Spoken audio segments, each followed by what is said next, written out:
Hello and welcome to another fun-filled knife adventure. This is my second unboxing. I shot these videos once already, but the lighting wasn't good, so I decided I'd redo it. So it might look like this has been opened, but literally it was just opened for one video and then put back.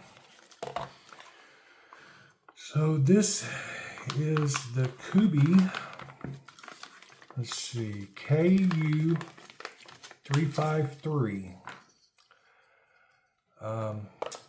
Make sure that's right. Pretty sure that's right, but don't want to steer you wrong here. So, yep, this is the KU353A. So, what we've got here is a titanium liner lock. The official name of it is the Supercell. I thought I'd take my time a little more on this video. Last one I kind of rushed through. It was my first one. But let's just sit here and talk about the knife. According to their website specs, the the handle length is 4.53 inches. The blade length is 3.46 inches. And the overall length is 7.99 inches. So it's got some really nice milling. It's got some colored pivots and screws. Got a nice clip. Pretty deep carry. As deep as you can get and still have a good solid screw there. It is a liner lock. It does have 14C28N steel, and from what I've heard, Kubey is pretty good at their heat treatment, so that's decent steel. Not the best, not the worst. They claim a HRC of 60 to 62, and it's probably close to that. This is a drop point blade. It's got a nice flat grind on it. It's got some nice jimping here on the back. It's a comfortable knife. The scales in the knife itself are nothing drastic. It's got a good plain straight shape, no big curves, no craziness. Kubey's been doing a really good job with putting out really affordable knives that if they were American made would be 3 times the cost.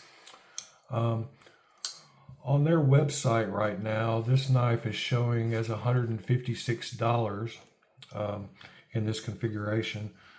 A great place to buy Kubey knives is on White Mountain Knives. They have a Kubey code that takes off, I believe, 35%. So that'll drop this down to around right at $100. And for $100, 3.5-inch blade, 8 inches overall length, good heat treated 14C28N steel. You can't beat that. It would cost you $300 if this was an American maker. So let's see here. Let's do a couple of size comparisons. Here's the first one. Everybody always wants to see it next to a PM3. Longer than the PM3. A little shorter than the PM2. Let's see, here's another pretty common knife nowadays. The Asher knives, Spiro, however you want to pronounce it. It's a little longer than it. Let's see. Here's the Kaiser Drop Bear. It's quite a bit longer than it. Let's see, here's another favorite of a lot of people, the Civivi Vision FG. It's just a tad bit longer than it. Pretty close to the same size as it though. Handle length is a little longer. Let's see, here is a Kaiser T1. a little longer than it also. Here's everybody's favorite knife recently, the Ozark Trail Wug Out, or the Bug Out look-alike.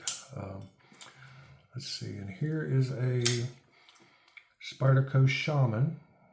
It's a little shorter than a Shaman, blade length pretty close if you count all the metal.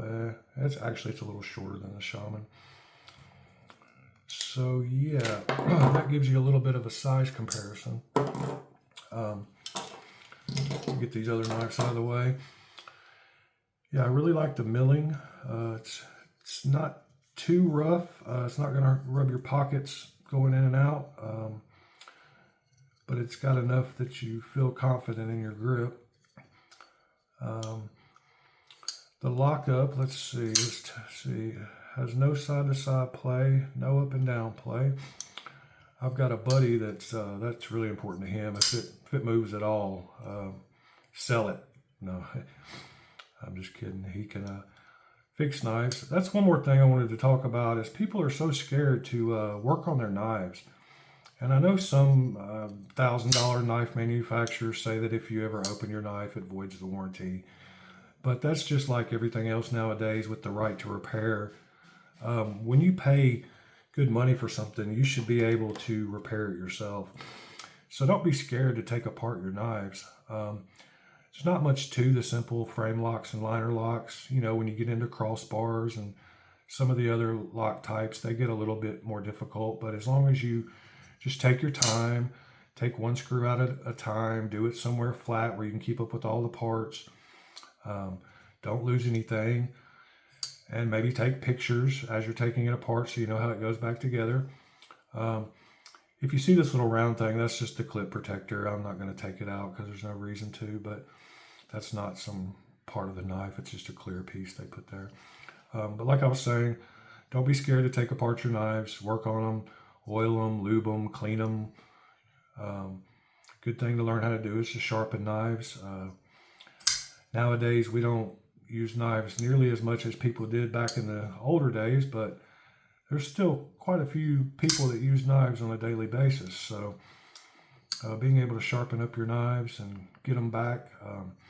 I myself never really get mine more dull than a strop can't fix. I usually swap out knives so often that not a single one of them gets very, dull to the point where I need to actually sharpen it. I can usually just strop it back to pretty good shape. But yeah, it's a great knife from Kubey. Let's see if there's anything else I need to talk about.